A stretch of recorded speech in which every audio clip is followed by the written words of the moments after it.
Bulletin में सबसे पहले अहम खबर। अब हुकूमत आपकी जायदाद की वैल्यू मार्केट वैल्यू के हिसाब से तय करेगी। ये नहीं होगा 50 लाख के घर की सरकारी वैल्यू 10 लाख रुपए हो। बजट में जायदाद के खरीदो फरोख्त पर टैक्स में इजाफे और दीगर टैक्सों की भरमार के बाद एफबीआर ने बड़े शहरों में जायदादों के सरकारी निरखों का दोबारा तयन करने का फैसला कर लिया है। इस बार सरकारी रेट मार्केट वैल्यू के करीब तर मुकर्रर होंगे। ऐसा होगा, अब हुकूमत आपकी जायदाद की वैल्यू मार्केट वैल्यू के हिसाब से तय करेगी। अब ये नहीं होगा कि 50 लाख के घर की सरकारी वैल्यू हो 10 लाख रुपए। बजट में जायदाद की खरीदो फरोख्त पर टैक्स में इजाफे और दीगर टैक्सों की भरमार को देखने के बाद एफबीआर ने बड़े शहरों में जायदादों के सरकारी निरखों का दोबारा तयन करेंगे, ऐसा फैसला कर लिया है। अब इसी सिलसिले में इक़दाम किए जाएंगे।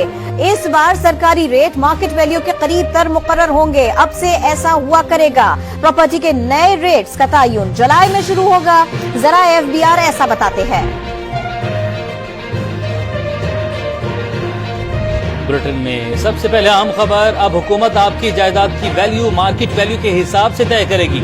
ये नहीं होगा 50 लाख के घर की सरकारी वैल्यू 10 लाख रुपए हो। बजट में जायदाद के खरीदो फरोख्त पर टैक्स में इजाफे और दीगर टैक्सों की भरमार के बाद एफबीआर ने बड़े शहरों में जायदादों के सरकारी निरखों का दोबारा तयन करने का फैसला कर लिया है। इस बार सरकारी रेट मार्केट वैल्यू के करीब तर मुकर्रर होंगे। ऐसा होगा, अब हुकूमत आपकी जायदाद की वैल्यू मार्केट वैल्यू के हिसाब से तय करेगी। अब ये नहीं होगा कि 50 लाख के घर की सरकारी वैल्यू हो 10 लाख रुपए। बजट में जायदाद की खरीदो फरोख्त पर टैक्स में इजाफे और दीगर टैक्सों की भरमार को देखने के बाद एफबीआर ने बड़े शहरों में जायदादों के सरकारी निरखों का दोबारा तयन करेंगे, ऐसा फैसला कर लिया है। अब इसी सिलसिले में इक़दाम किए जाएंगे।